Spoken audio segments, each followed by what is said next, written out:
Hey there, this is Sandra. It's strange how quickly things change, even when you don't see it happening. 7 years together, and it feels like I'm looking back at someone else's life. Ray and I were good. We were solid.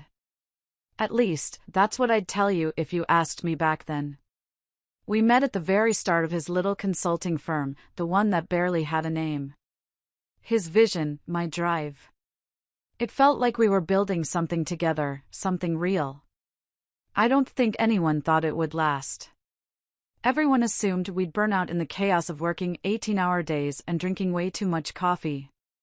But somehow, it worked. It was the two of us against everything. Late nights coding, running through ideas in his cramped apartment, our shoulders brushing as we huddled over his laptop. We weren't just business partners, we were friends. We were everything. But when his father got sick, everything changed. I didn't even know how to prepare for it. I knew Ray was close to his dad, but nothing could have prepared me for what came after. His father's sudden illness hit like a wave, pulling him under. 1 week, he was fine, then the next, his father was in the hospital, and Ray was barely holding it together.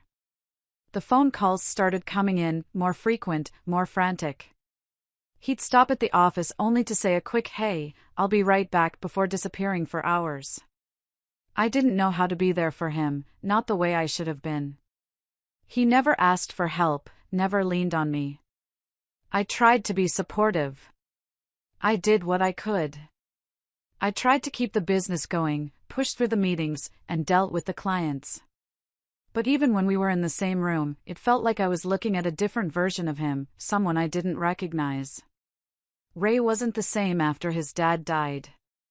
The funeral was a blur, his face pale and empty, like he was running on autopilot. He barely spoke to me for days afterward. And when he did, it was like he was talking through a fog. He was still here, physically, but it was like the person I had spent the last 7 years with had left somewhere, and I wasn't sure if he was ever coming back. I had no idea how to fix it. He wouldn't talk about it. We'd sit across from each other at dinner, and the silence would stretch, thick and heavy, like it was drowning both of us. We'd eat, but it wasn't the same. We were both pretending things were fine, but I knew we were both lying. The air between us wasn't the same, no more laughter, no more easy conversations. No more of the spark we had when we first started. I tried to push. I tried to get him to talk about it, to open up. But every time, he'd shut me out.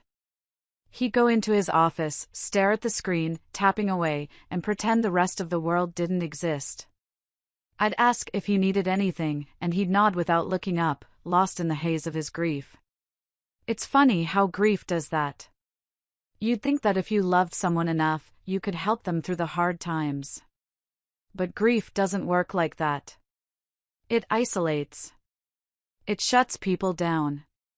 And I wasn't sure how to pull him back. And then there were the nights when he'd go silent, just staring off into space. I'd try to break through, but it was like talking to a wall. His dad's death had created a gap between us, one I couldn't close, no matter how hard I tried. In the beginning, Ray and I talked about everything. We shared our hopes, our fears, our future plans. But now? I couldn't even get him to look at me, let alone talk about anything serious. We spent more nights apart than together, both in the same apartment, but worlds apart. His grief was bigger than both of us, and I couldn't fix it. And that's when I started to notice the distance growing. Little things at first, slightly shorter answers, less eye contact. I couldn't figure out if it was because of the loss or if he had just become someone different altogether. It wasn't just that he was quieter, it was like there was an invisible wall between us. I could see him there, but I couldn't reach him anymore. I wasn't sure if it was because of the grief or because something deeper had shifted. Maybe I didn't even want to know. I was afraid to find out.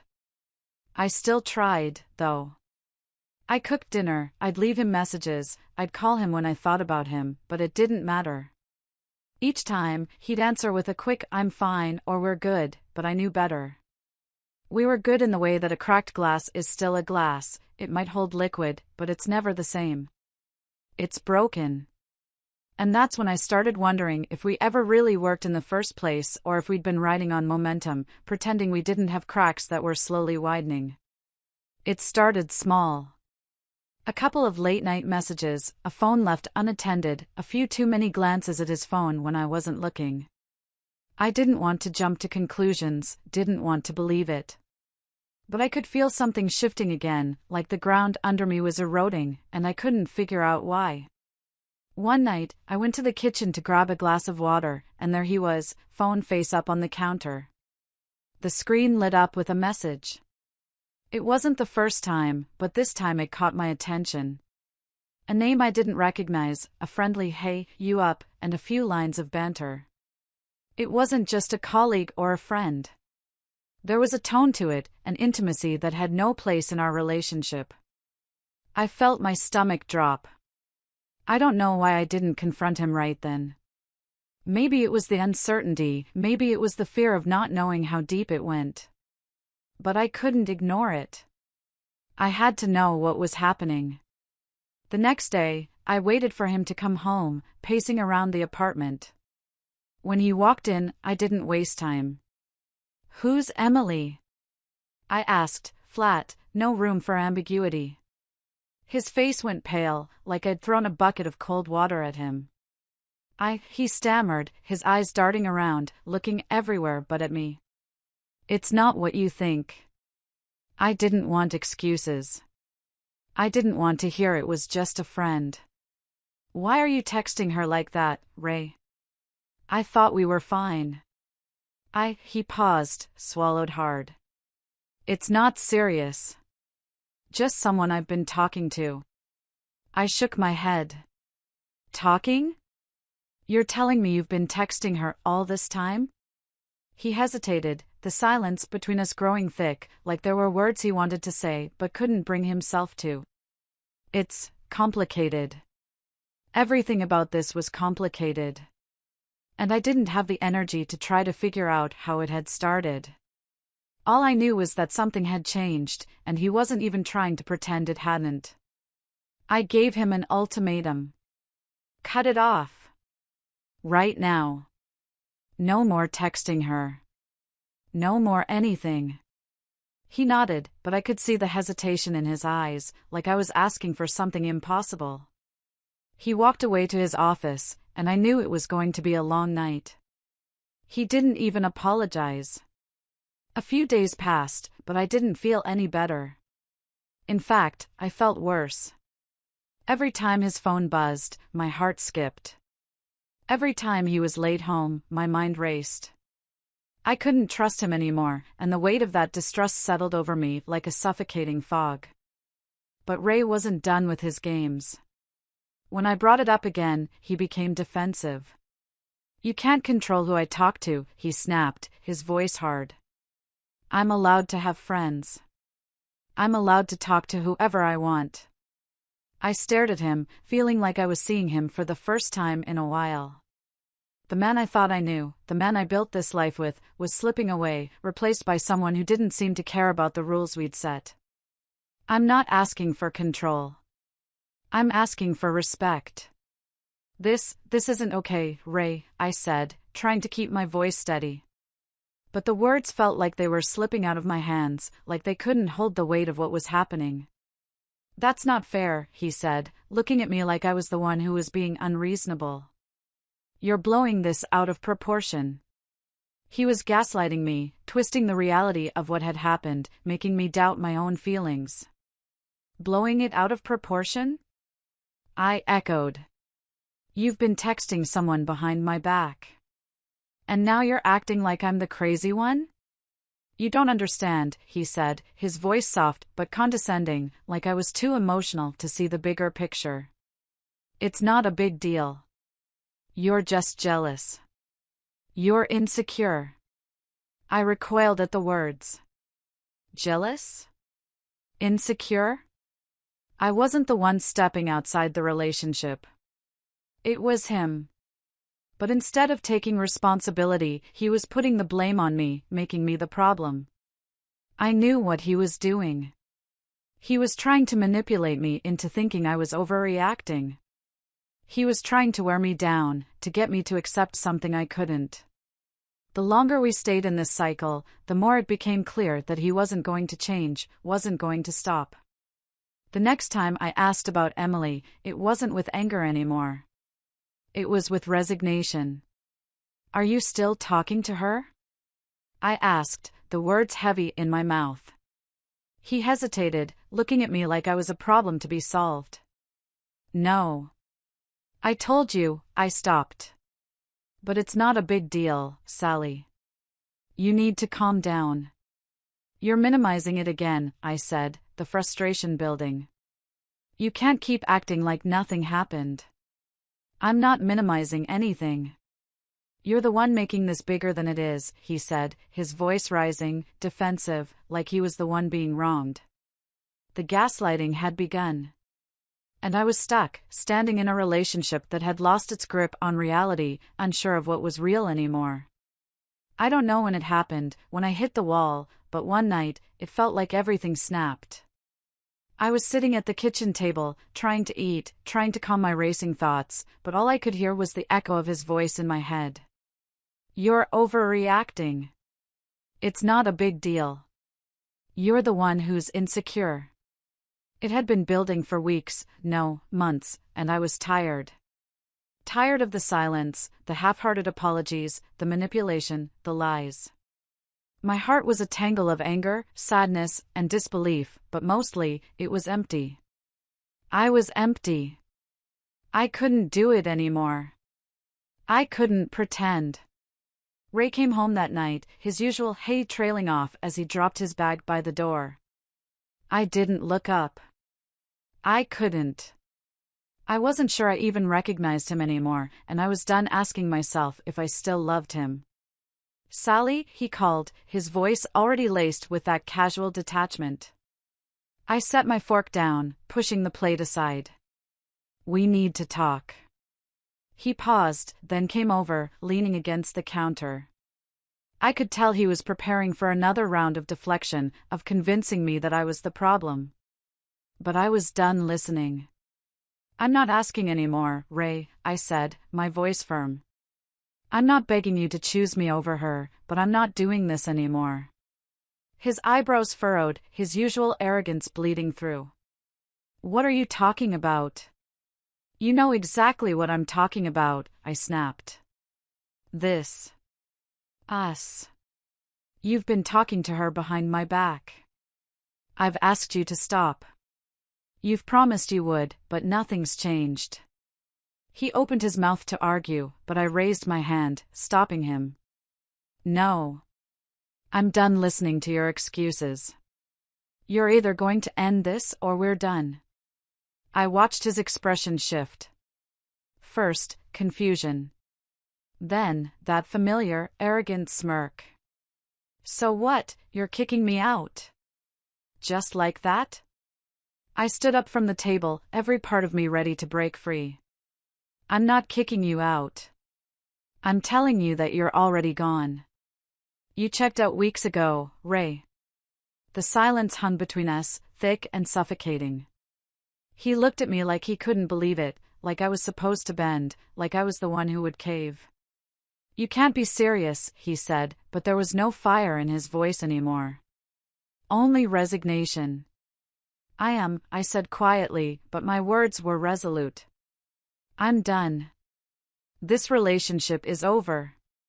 His eyes flickered for a second, like a crack in his armor. Then, just like that, he was back to his usual self, playing the victim. "You're making a mistake, Sally. You'll regret this." "No," I said, shaking my head. "I won't." He stepped closer, his voice low, trying to soften the situation. "Come on, let's talk about this. You're just upset. I know I messed up, but I can fix it. We can fix it." I didn't back down. I'd heard those words too many times. "I don't want to fix it anymore. I can't. I don't trust you. Ray's face hardened, and that's when I saw it, the manipulation. His eyes narrowed, voice rising again, desperate. You're going to throw away everything we've built over this? You really think you'll find someone better? You think you'll be happy without me? I felt the knot in my stomach tighten. This wasn't a conversation anymore. It was a battle. A last-ditch effort to break me. You're not the person I thought you were. You're not the person I loved. His jaw clenched, and for a second, I thought he might hit me with another attempt, guilt, maybe, or another round of emotional blackmail. You know you'll miss me. You'll miss this, he said, his voice low, like a threat. You'll regret it when you're alone. I met his gaze, my heart steadying. I won't. I'm already alone, Ray. I've been alone for months. This isn't a relationship anymore. It's just two people living in the same space, pretending. He didn't say anything for a long time. His face was a mask, emotions simmering beneath the surface. Finally, he sighed. Fine. If you want it to end, then end it. I'm not going to beg you. I could feel the weight of his words hanging in the air, like he was daring me to back down. But I didn't. I couldn't. It wasn't about pride, it was about survival. I couldn't stay in this toxic, hollow version of a relationship. I walked toward the bedroom, pulled open the closet, and began gathering his things. The clothes, the shoes, the books. I could see him watching me, his face a mixture of disbelief and anger. You can't do this, he said, voice cracking. You can't just throw me out. I'm not throwing you out. I'm giving you space, I said, my voice steady. I didn't let him see the way my hands trembled as I packed his things. When everything was in a pile, I looked at him one last time. I want you gone by tonight. The silence after that was deafening. Ray didn't fight me. Not physically. But his eyes pleaded, and that's when I realized he didn't care about me anymore. He cared about the control. I drew the line, and I didn't look back. You've crossed every boundary I had, Ray, I said, my voice quiet but unyielding. This is done. You can go now. He hesitated, but there was nothing left to say. He turned, grabbed his things, and left. And for the first time in a long time, the apartment felt like mine again. I could breathe. I could think. I could heal. The ties were cut. The boundary was drawn. I was done. The silence in the apartment was almost comforting after he left. It was a peace I hadn't known in years, and as the days stretched on, I found myself breathing more easily. I had been carrying so much weight, not even realizing how heavy it was until it was gone. I booked my first therapy session a week after Ray left. I wasn't sure what I was expecting, but I knew something had to change. I had spent too long in a fog, allowing myself to be manipulated and gaslight, twisting my own reality until I couldn't trust myself anymore. The first few sessions were uncomfortable, sitting in a room with a stranger and unpacking everything, but as the weeks went by, something clicked. I started to recognize patterns in my behavior, how I'd been conditioned to believe I wasn't enough, that I had to prove my worth through endless patience, through letting things slide, through sacrificing my needs for someone else's comfort. The emotional abuse hadn't been obvious at first. It had started small, subtle jabs at my insecurities, dismissive comments disguised as jokes, the way he made me question myself. And then, when the gaslighting kicked in, I couldn't see which way was up. I learned that manipulation wasn't always a dramatic confrontation, it was in the daily little things, the guilt trips, the blame shifting, the way he twisted my words until I questioned my own feelings. Therapy helped me unearth these layers, like peeling away a film that had clouded my judgment for years. In the months following the breakup, I made the conscious decision to reclaim my space, not just physically, but emotionally. I rearranged the furniture, cleared out the things that reminded me of him, and let the space breathe again. I spent weekends walking in the park, reading in cafes, doing things I hadn't made time for in a long time. I stopped apologizing for taking up space. I started to embrace the person I was, without the constant pressure to mold myself into what someone else wanted me to be. But the most important shift happened within me. It wasn't enough to remove Ray from my life, I had to reconnect with myself. I started doing things I had put off, taking art classes, learning how to cook without feeling rushed, getting to know what truly made me happy. I realized I'd forgotten what it was like to live for myself, to prioritize my own needs without guilt. My therapist called it rediscovering your core, and it felt like peeling off a skin I hadn't realized was suffocating me. The process of rebuilding my self-confidence didn't happen overnight. It wasn't some grand revelation or moment of clarity. It was quiet. It was gradual. It was taking the long way home instead of rushing through life. I learned to say no without over-explaining myself, to trust my instincts again, to stand up for myself when someone overstepped. Slowly, I began to see the strength in my own vulnerability. I wasn't weak for having been manipulated. I was strong for recognizing it and choosing to walk away. I also learned that personal growth wasn't linear. Some days were harder than others. There were nights when I missed the familiarity of Ray's presence, even though I knew it had been toxic. There were moments when the guilt crept in, when I wondered if I'd made the right choice. But then I'd remember the manipulation, the emotional blackmail, the way he twisted everything to keep me tethered. I was healing, yes, but healing wasn't a straight line, it was jagged, with a few sharp turns, a few missteps. That was okay. It was part of the process. Now, when I look back, I recognize the manipulation tactics clearly. The constant need to be right, the belittling of my emotions, the emotional withdrawal as punishment. I had been so caught up in trying to fix the relationship, I didn't see how unhealthy it had become. I see now that the way someone makes you feel, the subtle, slow erosion of your confidence, is just as damaging as outright cruelty. To anyone in a similar situation, I'd say this: trust yourself. Don't let anyone convince you that your feelings aren't valid or that you're imagining things. Emotional manipulation is insidious, it doesn't always look like what we expect. And it's not your fault. You don't have to stay in a relationship where you constantly question your worth or your reality. There's no shame in walking away. It might feel like you're losing everything, but you're not, you're gaining yourself. You're gaining clarity. You're gaining freedom. You are enough, and you deserve to feel loved without having to earn it.